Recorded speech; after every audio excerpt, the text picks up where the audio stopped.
नमस्कार दोस्तों, स्वागत है आपके अपने YouTube चैनल संस्कृत अड्डा पर।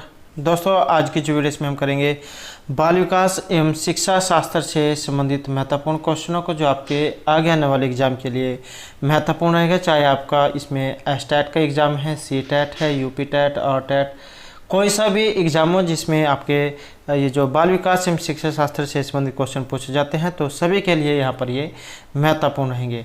और ये जो यहाँ पर हम क्वेश्चन करने वाले हैं, प्रीवियस ईयर में जो क्वेश्चन एग्ज़ाम हुआ था तो उसमें जो है क्वेश्चन पूछे गए थे, और एक बार जो क्वेश्चन पूछे जाते हैं एग्ज़ाम में उनकी दोबारा भी आने की संभावना रहती है, या उनसे मिलते जुलते क्वेश्चन एग्ज़ाम में पूछे जाते हैं। तो यहाँ पर सभी के सभी जो है क्वेश्चन महत्वपूर्ण हैं।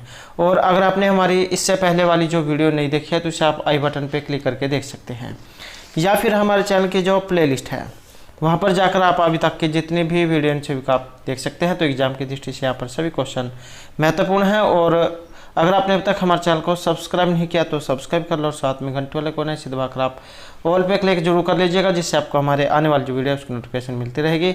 और दोस्तों, वीडियो को लाइक कमेंट और शेयर जरूर कीजिएगा। और आप हमारा जो दूसरा चैनल है रीडिंग लवर्स के नाम से, इसे भी सब्सक्राइब कर सकते हैं, क्योंकि जो भी कोई नई वैकेंसी है इससे संबंधित महत्वपूर्ण जो अपडेट आती है तो इस चैनल पर हम डालते रहते हैं।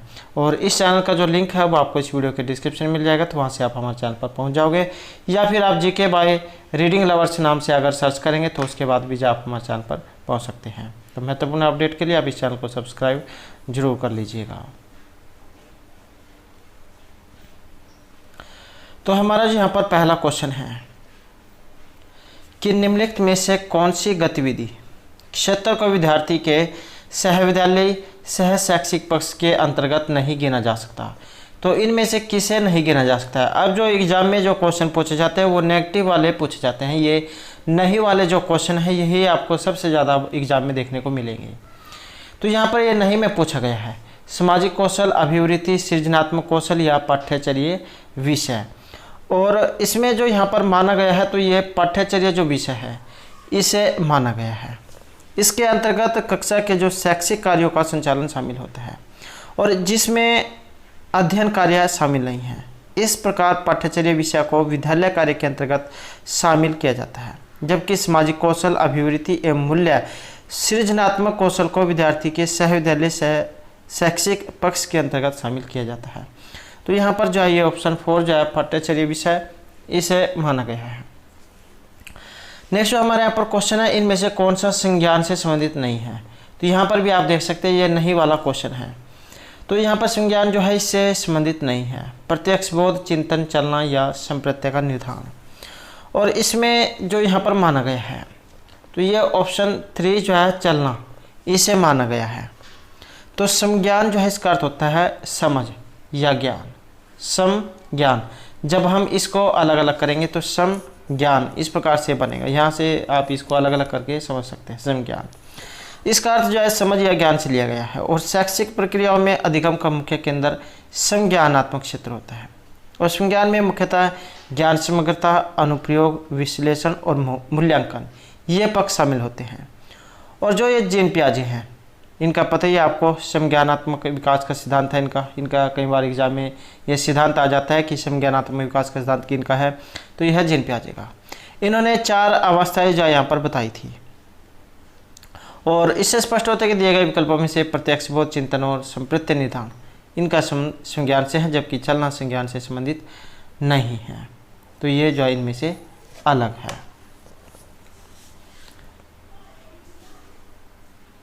और कई बार जो एग्जाम में ये भी क्वेश्चन आ सकता है जो 4 जो संज्ञानात्मक जो अवस्था है वो कौन कौन सी है। तो इनके द्वारा दी गई थी, जैसे आपकी इंद्रिय जनित गामक अवस्था है, और पुरुष से क्रियात्मक अवस्था, मूर्त से क्रियात्मक अवस्था और अमूर्त से क्रियात्मक अवस्था, या फिर औपचारिक अवस्था, अमूर्त या औपचारिक। तो इस प्रकार से ये दी गई थी। और जो इंद्रजनित गामक अवस्था है ये मानी गई है जन्म से 2 वर्ष। और जो दूसरी है ये पूर्व सैक्रियात्मक अवस्था, ये मानी गई है 2 से 7 वर्ष की। तीसरी जो आपकी मूर्त सैक्रियात्मक अवस्था ये 7 से 11 वर्ष की मानी गई है। और चौथी जो है ये अमूर्त या औपचारिक, तो ये आपकी 7 से 11 वर्ष की मानी गई है। तो इस प्रकार से इन्होंने 4 जो है विकास की 4 अवस्थाएं बताई थी। नेक्स्ट क्वेश्चन हमारे यहाँ पर, एक विद्यार्थी खुद के द्वारा जाने गए कुछ शब्द जैसे बाघ, कुत्ता, शेर, तेंदुआ इत्यादि के आधार पर एक नया शब्द सीखता है, मांसाहारी पशु। तो इस प्रकार का जो सीखना है इसको क्या कहा जाता है? संयोगात्मक, अधीनस्थ, सहसंबंधात्मक सीखना या महाकोटि का सीखना। तो इसे जो यहाँ पर रखा गया है ये महाकोटि जो है इसकी श्रेणी में रखा गया है। तो इसका जो आधार है कि विद्यार्थी अपने संज्ञानात्मक स्तर पर यह धारण करता है कि ये सभी पशु अन्य दूसरे जंतुओं का भक्षण करके जीवन यापन करते हैं, क्या है? मांसाहारी है, अर्थात ये मांस खाते हैं। इस आधार पर बालक एक नया शब्द मांसाहारी सीखता है। तो विद्यार्थी के द्वारा ऐसे सीखने को महाकोटि की श्रेणी में रखा गया है। तो ये महाकोटि के जो है ये सीखना आता है, महाकोटि सीखना। नेक्स्ट हमारे यहाँ पर क्वेश्चन है, बालकों की यह समझ कि चाहे वे किसी अन्य लिंगधारी जैसे कपड़े, बालों का स्टाइल अपना ले तो भी उनका स्वयं का लिंग नहीं बदलेगा। बालकों की इस प्रकार की समझ को क्या कहा जाता है? कपड़े डालने से या बालों का स्टाइल, हाव से चलने से जो हमारी जो पहचान जो है बॉयज़ या गर्ल्स की तो वो नहीं बदलती है। तो बालकों की इस प्रकार की जो समझ है उसे क्या कहा गया है? लिंग पहचान, लिंग स्थिरता, लिंग संगता या लिंग रूढ़िबद्धता। तो इसे जो कहा गया है तो ये यहाँ पर ये लिंग संगता जो है ये इसे माना गया है। और बालकों की इस प्रकार की समझ जो है ये लिंग संगता है। लिंग जो संगतता है इसका संबंध अपने लिंग की समझ या पहचान से होता है और यह एक प्रकार का संज्ञानात्मक विकास का सिद्धांत है जिसे कोहलबर्ग के द्वारा विकसित किया गया है। तो ये भी आपने याद रखना है। नेक्स्ट हमारा यहाँ पर क्वेश्चन है उत्तर बाल्यावस्था से। ये जो उत्तर बाल्यावस्था जो है इसको क्या कहा गया है? जैसे कि आपको पता है 4 अवस्थाएं मानी गई हैं, शैशव, बाल्य, किशोर और युवा। 0 से 6 वर्ष की जो अवस्था शैशव, 6 से फिर 12 बाल्य, 12 से 18 युवा और युवा जो 18 से ऊपर की जो अवस्था ये है तो ये सारी प्रौढ़ अवस्था जो है उसमें आती हैं। तो किसी में 0 से 5 मिलेगा या किसी 0 से 6 मिलेगा, तो है इसी प्रकार से। तो यहाँ पर उत्तर बाल्यावस्था जो है इसका काल ये पूछा गया है। तो इसे भी 3 प्रकार में बांटा जा सकता है, उत्तर, पूर्व, मध्य, उत्तर में। तो यहाँ पर उत्तर वाला पूछा गया है। तो उत्तर वाला जो यहाँ पर ये 6 से 12 वर्ष ये इसमें रखा गया है। प्रथम अवस्था जो है यहाँ पर इसमें मानी गई है 2 से 6 साल की। इस अवस्था में बच्चों में अनुकरण करने और दोहराने की प्रवृत्ति जो का विकास होने लग जाता है और साथ ही बच्चों का सामाजिकरण भी प्रारंभ हो जाता है। और 6 से 12 वर्ष की अवस्था उत्तर बाल्यावस्था मानी गई है। इस अवस्था में बौद्धिक, सामाजिक, नैतिक और संज्ञानात्मक विकास हो तीव्र गति से होता है। और 12 से 19 की अवस्था ये किशोरावस्था के अंतर्गत रखी गई है। नेक्स्ट क्वेश्चन है, विद्यार्थी के व्यक्तित्व के समग्र विकास का आकलन किस तरह का मूल्यांकन कहलाता है? सतत मूल्यांकन, समग्र मूल्यांकन, 1 और 2 या इनमें से कोई सा भी नहीं। और इसमें जो यहाँ पर माना गया है तो ये समग्र मूल्यांकन जो है इसे माना गया है। वर्तमान में हमारे समक्ष या पारंपरिक परीक्षा प्रणाली और मूल्यांकन पद्धति को बदलने की चुनौती सामने आई है और माध्यमिक स्तर पर सतत एवं व्यापक मूल्यांकन को अपने सभी विद्यालयों में लागू करते हुए जो CBSE है, सेंट्रल बोर्ड एजुकेशन, तो इन्होंने स्पष्ट संदेश दिया कि मूल्यांकन करते समय विद्यार्थी के सर्वांगीण विकास को ध्यान में रखा जाना चाहिए। सतत एवं व्यापक मूल्यांकन का अर्थ छात्रों के विद्यालय आधारित मूल्यांकन की प्रणाली से है जिसमें छात्रों के विकास के सभी पक्ष शामिल होते हैं। तो इस प्रकार से यहाँ पर सतत और जो समग्र मूल्यांकन है इसका संबंध विद्यार्थी के व्यक्तित्व के समग्र विकास से माना गया है। नेक्स्ट है हमारे यहाँ पर ब्रॉन, फ्रेन, ब्रेनर, ये सिद्धांत है। इनके अनुसार नियम एवं रीति रिवाज बालक की किस परिस्थिति की तंत्र के उदाहरण हैं? तो यहाँ पर ये इनमें से किसके उदाहरण हैं? माइक्रो, मैक्रो, मीसो या एक्सो तंत्र के। और ये जो यहाँ पर माने गए हैं तो ये माइक्रो तंत्र जो है इनके माने गए हैं। और ये जो ब्रॉन, फेन, ब्रेनर का परिस्थितिकी सिद्धांत लोगों के विकास पर सामाजिक वातावरण के प्रभाव के बारे में सबसे अधिक स्वीकृत स्पष्टीकरणों में से एक है। और इस सिद्धांत के तहत ये जो यहाँ पर मनोवैज्ञानिक है, इनका कहना है कि हम जिस वातावरण में बढ़ते हैं वह वातावरण हमारे जीवन के सभी पक्षों को प्रभावित करता है। और ब्रोन-फेन-ब्रेनर का परिस्थिति के सिद्धांत कई विषयों के अध्ययन के आधार के रूप में कार्य करता है। इसे 5 तंत्र में जो वर्गीकृत किया गया है। अब जो ये 5 तंत्र है ये एग्जाम में आ सकता है।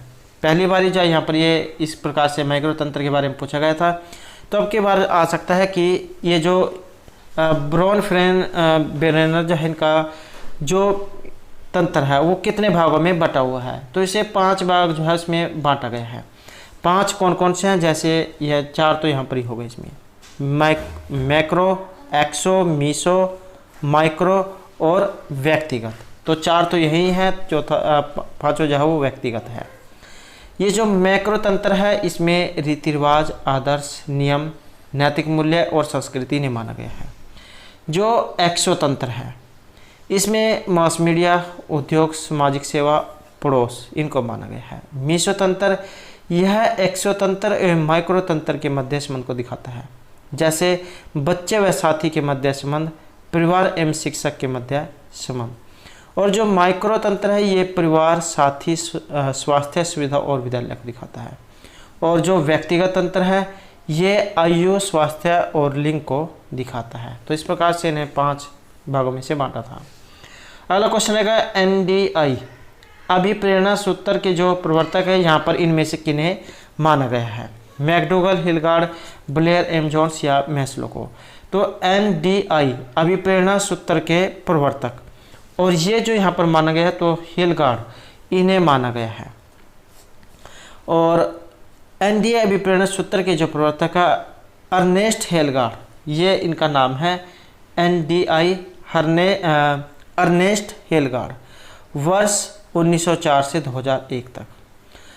अभिप्रेरणा वास्तव में एक मनोव्यवहारिक प्रक्रिया है जो किसी आवश्यकता से उत्पन्न होती है। इससे किसी क्रिया को करने की प्रेरणा मिलती है और यह साहस तक पहुंचने का एक मार्ग है। अभिप्रेरणा पर शारीरिक, मानसिक, बाह्य व आंतरिक परिस्थितियों का प्रभाव पड़ता है और विभिन्न मनोवैज्ञानिकों के द्वारा अभिप्रेरणा के महत्वपूर्ण सिद्धांतों का प्रतिपादन किया गया, जिसमें मुख्यतः सिगमंड फ्रायड का मनोविश्लेषण का सिद्धांत है। तो ये आपने सिद्धांत याद रखना है, सिगमंड फ्रायड का है मनोविश्लेषणात्मक सिद्धांत। CL हल आपने नाम पढ़ा होगा, तो इनका है अंतर्नोद का सिद्धांत। और कर्ट लेविन का है अधिगम का सिद्धांत। तो ये इनके सिद्धांत हैं। नेक्स्ट यहाँ पर क्वेश्चन रहेगा, इनमें से कौन सा विकल्प जिन पियाजे के द्वारा प्रदत्त मूर्त सक्रियात्मक अवस्था के विकास को दिखाता है। तो जैसे इन्होंने 4 जो है इसके ये सिद्धांत बताए थे, तो इनमें से मूर्त सक्रियात्मक अवस्था ये इनमें से किसको दिखाता है। तो ये जो यहाँ पर इसमें दिखाएगा तो यह है ऑप्शन 3 वाला। बालक अपने प्रवेश को सांकेतिक रूप से दर्शाना आरंभ करता है। तो ये जो जीन पियाजे कहाँ के मनोवैज्ञानिक थे, ये भी एग्जाम में आ सकता है। तो ये स्विट्जरलैंड के मनोवैज्ञानिक थे। और जीन पियाजे ने संज्ञानात्मक जो विकास की अवस्था है इसे 4 भागों में बांटा था। इसमें जो प्रथम जो अवस्था है इसे इंद्रिय जनित कामक अवस्था माना गया है, जो 0 से लेकर 2 वर्ष की होती है। उसके बाद जो दूसरी अवस्था है ये पूर्व सक्रियात्मक अवस्था है, इसे 2 से 7 वर्ष की माना गया है। तीसरा जो है मूर्त सक्रियात्मक अवस्था, इसे 7 से 11 वर्ष की माना गया है। और जो चौथी है औपचारिक या अमूर्त सक्रियात्मक अवस्था, इसे फिर जो यहाँ पर ये 11 से जो ऊपर की ये माना गया है। तो मूर्त सक्रियात्मक अवस्था के अंतर्गत बालक में वस्तुओं को पहचानने, उसका विभेदीकरण और वर्गीकरण करने की जो क्षमता है वो विकसित हो जाती है। और साथ ही बालक अधिक कर्मगत और तर्कसंगत होना प्रारंभ कर देता है। नेक्स्ट है, इनमें से कौन सा बाल्यकाल का अन्य नाम नहीं है। प्रारंभिक विद्यालय आयु, स्फूर्ति अवस्था, गिरोह से पहले की आयु या गिरोह आयु, दल की आयु। और इसमें जो यहाँ पर रहेगा तो यह गिरोह से पहले की आयु। जबकि प्रारंभिक विद्यालय आयु, स्फूर्ति अवस्था और गिरोह आयु बाल्यावस्था के अंतर्गत आते हैं। गिरोह से पहले की आयु मुख्यतः शैशवावस्था के अंतर्गत आती है और यह अवस्था जन्म से 2 वर्ष तक मानी जाती है, जिसमें बच्चों का शारीरिक और मानसिक विकास बहुत तेजी से होता है। साथ ही बालक में प्यार व स्नेह की आवश्यकता बढ़ने लग जाती है। इस अवस्था में बालक का संवेगात्मक विकास होता है तथा उनके सीखने की क्षमता तीव्र होती है और शैशवावस्था के दौरान बालक पूर्ण रूप से माता पिता पर आश्रित रहता है। नेक्स्ट यहाँ पर रहेगा समज्ञानात्मक विकास के सामाजिक सांस्कृतिक सिद्धांत को किसने प्रस्तावित किया था। तो सामाजिक सांस्कृतिक जो सिद्धांत इसके प्रवर्तक कह सकते हैं, इसके जनक चीन पियाजे, लाइव वाइगोत्स्की, जी.एस. ब्रूनर या कोहलबर्ग। और यहाँ पर जो माना गया है ये लेव वाइगोत्स्की जो है इनको माना गया है।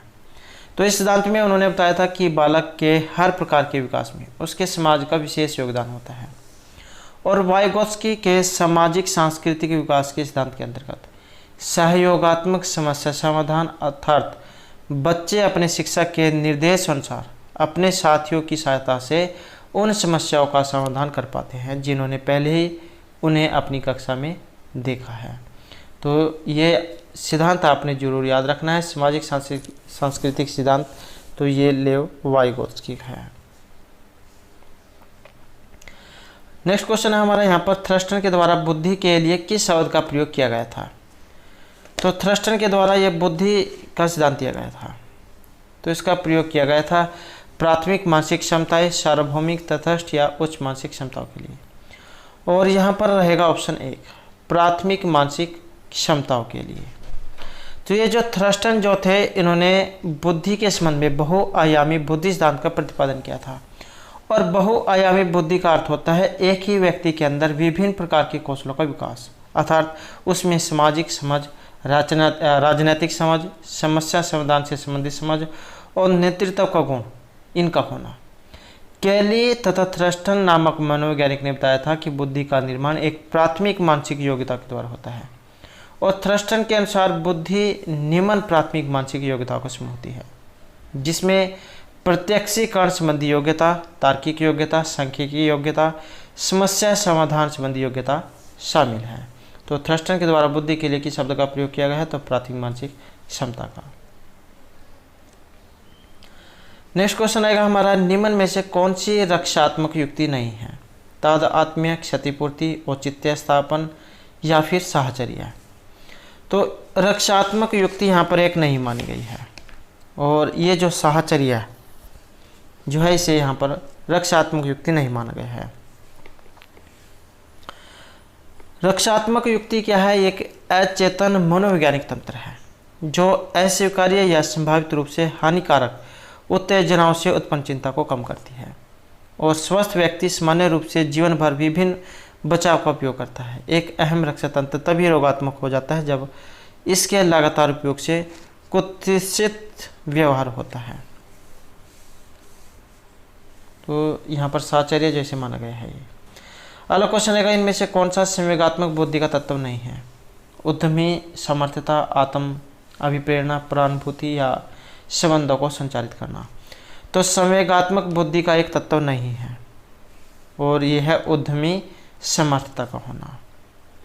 संवेगात्मक बुद्धि स्वयं की एवं दूसरों की भावनाओं अथवा संवेगों को समझने, व्यक्त करने और नियंत्रित करने की योग्यता है। इस प्रकार संवेगात्मक भावना दूसरों की भावनाओं को पहचानने की क्षमता, अलग अलग भावनाओं के बीच भेदभाव करने और उन्हें समझने में योगदान करती है। डेनियल गोलमैन की पुस्तक भावनात्मक बुद्धि ने इस शब्द को सारे विश्व में प्रचलित कर दिया और इस सिद्धांत के बाद यह स्वीकार किया जाने लगा कि एक अच्छी बुद्धि लब्धि वाला व्यक्ति अच्छी सफलता तो पा सकता है परंतु उच्च प्रसिद्धि एवं पद की प्राप्ति हेतु उसमें भावनात्मक समझ का होना भी जरूरी है। नेक्स्ट आएगा, अच्छे समायोजन की जो यहाँ पर विशेषता है ये कौन सी है। सहनशीलता, आत्मविश्वास में कमी, संवेगात्मक स्थिरता या अनियमित दिनचर्या। तो अच्छे समायोजन की विशेषता और ये माना गया है सहनशीलता को होना। समायोजन जो शब्द है ये अनुकूलन से उत्पन्न होता है और मनोवैज्ञानिकों ने समाज में सामाजिक या अंतर व्यक्तिक संबंधों की बदलती स्थितियों के लिए समायोजन शब्द का प्रयोग किया है। और समायोजन का अर्थ व्यक्ति पर लगाए गए सामाजिक प्रवेश की मांगों और दबाव की प्रतिक्रिया है। समायोजन हेतु मनोवैज्ञानिकों के द्वारा 4 मानदंड विकसित किए गए हैं: शारीरिक स्वास्थ्य, मनोवैज्ञानिक आराम, कार्यकुशलता और सामाजिक स्वीकृति। और एक अच्छी तरह से समायोजित व्यक्ति में निम्नलिखित विशेषताएं होनी चाहिए, अर्थात तो उसके अंतर्गत कौन कौन सी जो विशेषताएं वे होनी चाहिए, जैसे सोच में परिपक्वता, भावनात्मक संतुलन, आत्मविश्वास और दूसरों के प्रति समझ, स्वास्थ्य दिनचर्या के कारण तनाव से मुक्ति और निर्णय लेने में स्वतंत्रता। तो ये समायोजित व्यक्ति में विशेषताएं होनी चाहिए। नेक्स्ट जो हमारा यहाँ पर रहेगा, पहली मनोवैज्ञानिक प्रयोगशाला की स्थापना किन के द्वारा की गई थी? तो पहली मनोवैज्ञानिक प्रयोगशाला की स्थापना गाल्टन, कैटल, पेस्टालोजी या वुंट के द्वारा, और ये थी विलियम वुंट के द्वारा। ये वुंट जो है विलियम वुंट, इनके द्वारा।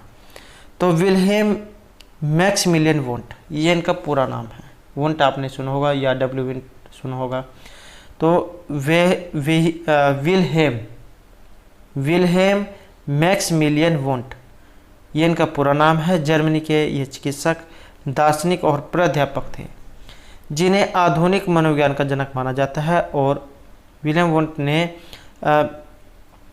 मनोविज्ञान को विज्ञान माना और उन्होंने सबसे पहले अपनी आप को मनोवैज्ञानिक कहा। वुंट ही प्रायोगिक मनोविज्ञान के जनक माने जाते हैं। इन्होंने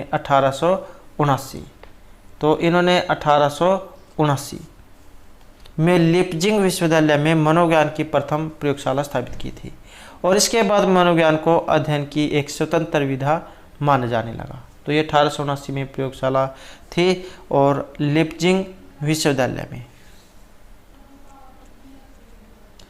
नेक्स्ट, अगर नई सूचनाओं को पूर्ववर्ती विद्यमान मानसिक संरचना में व्यवस्थित करना क्या कहलाता है?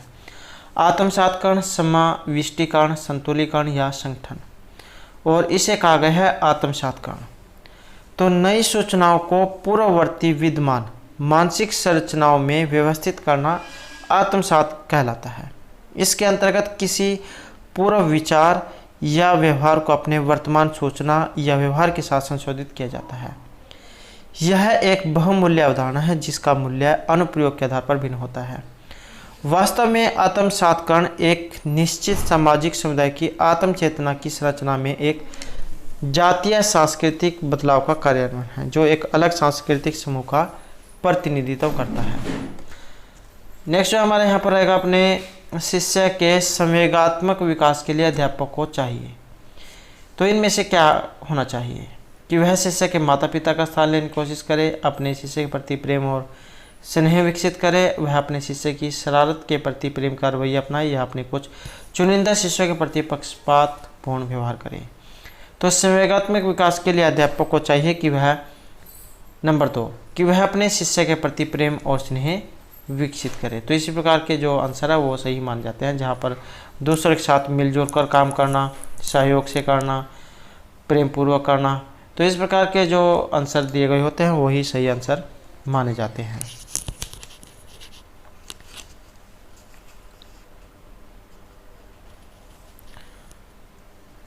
नेक्स्ट है, बाल अपराध का एक कारण नहीं है। शारीरिक दोष का होना, गरीबी, असफलता या उचित घरेलू वातावरण का होना। तो यहाँ पर जो ये एक नहीं है, तो ये घरेलू वातावरण का होना नहीं है। और जो शारीरिक दोष भी हो सकते हैं बाल अपराध के कारण, किसी का दिमाग पूर्ण विकसित नहीं है, गरीबी, किसी के पास धन दौलत उतनी नहीं है या उसकी जो आवश्यकता को पूर्ण कर सके, या बार बार किसी काम में सफल न होना। तो ये सभी बाल अपराध के कारण हो सकते हैं। उचित घरेलू वातावरण जो है इसको छोड़कर।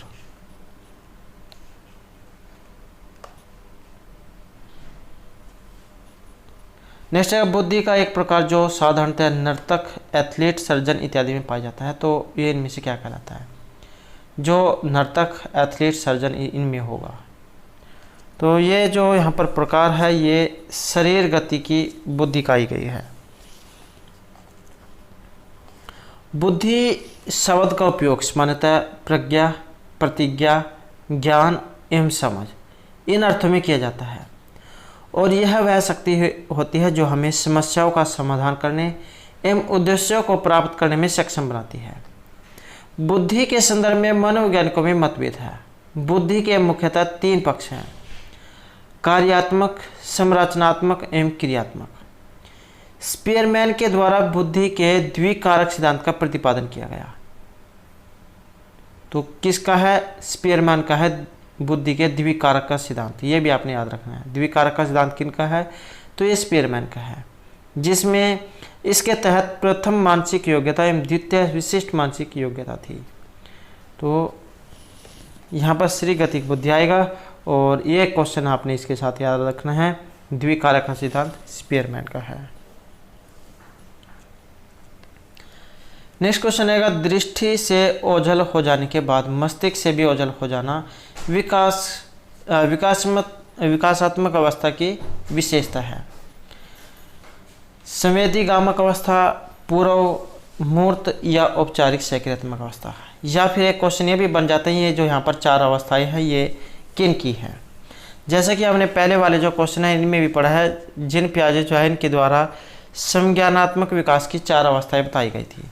तो ये वही हैं: संवेदीगामक अवस्था, पूर्व मूर्त और औपचारिक सक्रियात्मक अवस्था।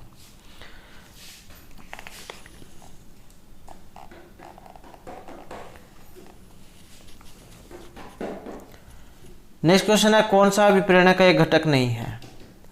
तो यहाँ पर अभिप्रेरणा का एक घटक नहीं है। आवश्यकताएं, रटन, स्मृति, अंतर्बोध या प्रोत्साहन। तो एक घटक यहाँ पर नहीं है। ये जो रटने वाले जो क्वेश्चन होते हैं ये कभी भी सही नहीं हो सकते। तो ये रटन प्रवृत्ति यहाँ पर नहीं कह सकते, या किसी बच्चे से जोर ज़बरदस्ती काम करवाना, मारना पीटना। तो इस प्रकार के क्वेश्चन जो ये कभी भी सही नहीं होते हैं। तो कौन सा भी प्रेरणा घटक नहीं है? तो ये रटन स्मृति वाला जो यहाँ पर इसमें रहेगा। नेक्स्ट आएगा, निम्नलिखित में से कौन सा किशोर अवस्था का अन्य नाम नहीं है? तो किशोर अवस्था का अन्य नाम नहीं है। बाल्यावस्था और प्रौढ़ावस्था के बीच का संधिकाल, समस्यात्मक अवस्था, संघर्ष, तनाव और विरोध की अवस्था या स्फूर्ति अवस्था। और ये जो ऑप्शन 4 जो है स्फूर्ति अवस्था, ये यहाँ पर सही माना गया है। तो 12 वर्ष से 18 वर्ष के बीच की अवस्था है किशोर अवस्था। और यह वह समय होता है जब बालक बाल्यावस्था से परिपक्वता की ओर अग्रसर होता है। और इस अवस्था में किशोर दुःचिंता एवं स्वयं से संबंधित सरोकार, मतलब का भाव रखता है। मैं कौन हूँ, क्या हूँ, मैं कुछ भी हूँ जैसी भावनाओं का विकास इस आयु में होने लगता है। और इस आयु को मनोवैज्ञानिकों ने कई नामों से संबोधित किया है। तो स्फूर्ति अवस्था इसे यहाँ पर कहा गया है। तनाव या तो यह स्फूर्ति अवस्था यहाँ पर इसमें रहेगा। नेक्स्ट है, इनमें से कौन सा सामूहिक अशाब्दिक बुद्धि परीक्षण नहीं है? Army beta, army alpha, Chicago या रेवेंस प्रोग्रेसिव मैट्रिक्स। तो सामूहिक अशाब्दिक बुद्धि परीक्षण नहीं है और ये रहेगा ऑप्शन 2 वाला, आर्मी अल्फा परीक्षण। तो सामूहिक अशाब्दिक बुद्धि परीक्षणों के अंतर्गत आर्मी बीटा परीक्षण, शिकागो, रेवेंस प्रोग्रेसिव मैट्रिक्स परीक्षण को शामिल किया जाता है, जबकि सामूहिक अशाब्दिक बुद्धि परीक्षण के अंतर्गत आर्मी अल्फा परीक्षण को शामिल नहीं किया गया है। आर्मी अल्फा परीक्षण का प्रयोग प्रथम विश्व युद्ध जो हुआ था 1914 में, इसके दौरान पढ़े लिखे अधिकारी वर्ग के सैनिकों के चयन हेतु किया गया था। और यह एक शाब्दिक सामूहिक बुद्धि परीक्षण है। तो यह भी आप यहाँ पर एक क्वेश्चन बन जाता है कि ये जो परीक्षण जो हुआ था आर्मी अल्फा परीक्षण, ये कब हुआ था? प्रथम विश्व युद्ध में। और प्रथम विश्व युद्ध कब था? 1914 में। और इसमें किसका परीक्षण हुआ था? तो इसमें अधिकारी वर्गों के सैनिकों के चयन के लिए इसमें परीक्षण हुआ था, पढ़े लिखे अधिकारी वर्ग के सैनिकों के चयन के लिए। नेक्स्ट है हमारे यहाँ पर कोहलबर्ग से। इनके अनुसार नैतिक विकास की एक ऐसी अवस्था जिसमें कोई व्यक्ति अपनी नैतिकता का वर्तमान में प्रचलित सामाजिक मानदंडों अथवा नियमों के अनुरूप आंकता है को नैतिकता की कौन सी अवस्था कहा गया है? नैतिकता का पूर्व परंपरागत स्तर, नैतिकता का परंपरागत स्तर, पश्च परंपरागत स्तर या नैतिकता गैर परंपरागत स्तर। तो यहाँ पर जो इसमें माना गया है तो ये ऑप्शन 2 रहेगा, नैतिकता का परंपरागत स्तर। तो नैतिक विकास की एक ऐसी अवस्था है जिसमें कोई व्यक्ति अपनी नैतिकता को वर्तमान में प्रचलित सामाजिक मानदंड या नियमों के अनुरूप आंकता है। और मनोवैज्ञानिकों को कोलबर्ग के अनुसार नैतिकता के परंपरागत स्तर की अवस्था ये 10 से 13 वर्ष वाली कहलाती है। और इस अवस्था में बालक अपनी आवश्यकता के साथ साथ दूसरों की आवश्यकता का भी ध्यान रखता है। और इस अवस्था के 2 चरण हैं, अधिकारी संरक्षण अभिमुखता और अच्छा लड़का या लड़की। तो नैतिकता का परंपरागत स्तर यहाँ पर इसमें माना गया है। नेक्स्ट हमारे यहाँ पर क्वेश्चन है, अधिगम का वह प्रकार जिसमें विद्यार्थी दी गई अधिगम सामग्री की सहायता से नए विचार या नए नियमों को जानते हुए सीखने का प्रयास करता है, तो इसको क्या कहते हैं? रटकर सीखना, अर्थपूर्ण सीखना, भी ग्रहण सीखना या अन्वेषण सीखना। तो इसे कहा गया है अन्वेषण सीखना। तो शिक्षण अधिगम प्रक्रिया क्या है? सिद्धांतों को अध्ययन करने पर पता चलता है कि छात्रों को किसी विषय वस्तु के विषय में कैसे सिखाया जाए। अधिगम प्रक्रिया के विभिन्न तरीकों के अंतर्गत व्याख्या, विस्तृत मूल्यांकन, विस्तार, मानक एवं अन्वेषण को शामिल किया जाता है। और अधिगम का वह प्रकार जिसमें विद्यार्थी को दी गई अधिगम सामग्री की सहायता से नए विचार या नए नियम को जानते हुए सीखने का प्रयास करता है, तो उसे अन्वेषण सीखना कहा गया है। तो अन्वेषण आपने वैसे भी पढ़ा होगा, खोज करना, सीखना, यही जो इसमें होते हैं। किसी चीज़ की खोज करना, अन्वेषण करना, ढूंढना। तो इस प्रकार से अर्थ लगाकर आप या क्वेश्चन को आंसर निकाल सकते हैं। नेक्स्ट है, निम्नलिखित में से कौन सा विकल्प समाजीकरण की प्रक्रिया के अंतर्गत नहीं आता है? तो कौन सा विकल्प है जो समाजीकरण की प्रक्रिया के अंतर्गत नहीं आता है?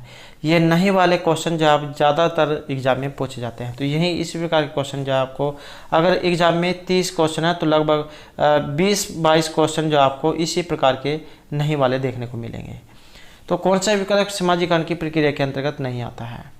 तो इसमें जो यहाँ पर माना गया है, तो ये ऑप्शन 4 वाला माना गया है। तो ये जो आत्म केंद्रित व्यवहार है ये इसमें नहीं आता है।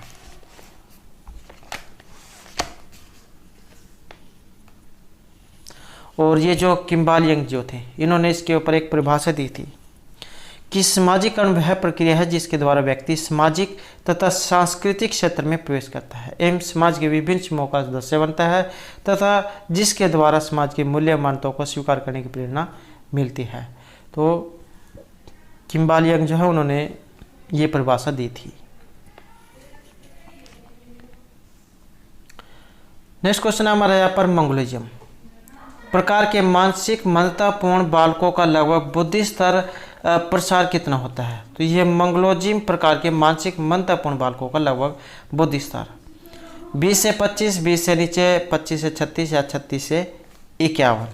तो इसमें जो यहाँ पर माना गया है तो ये 20 से 25 के बीच का माना गया है।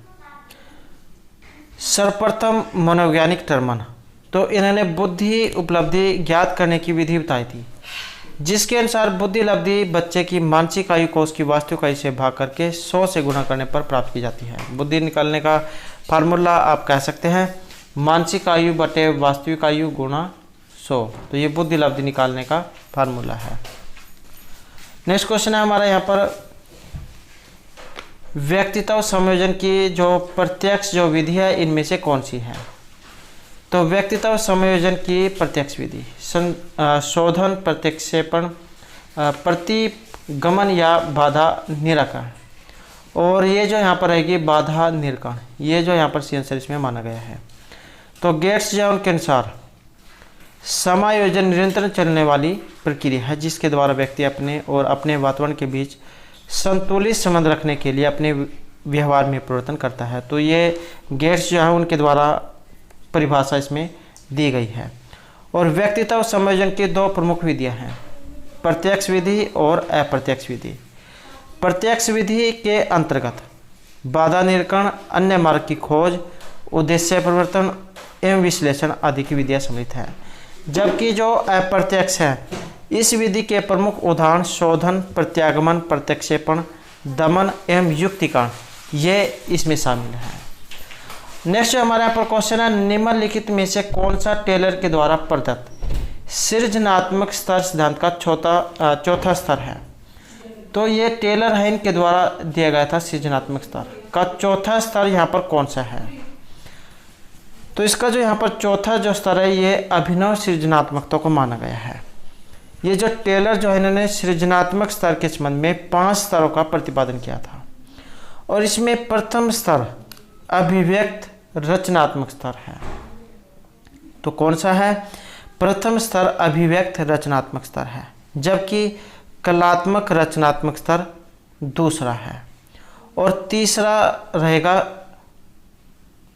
आविष्कारशील रचनात्मक सिद्धांत और चौथा है अभिनव रचनात्मक स्तर, जबकि 5वां नंबर का है कल्पनात्मक रचनात्मक।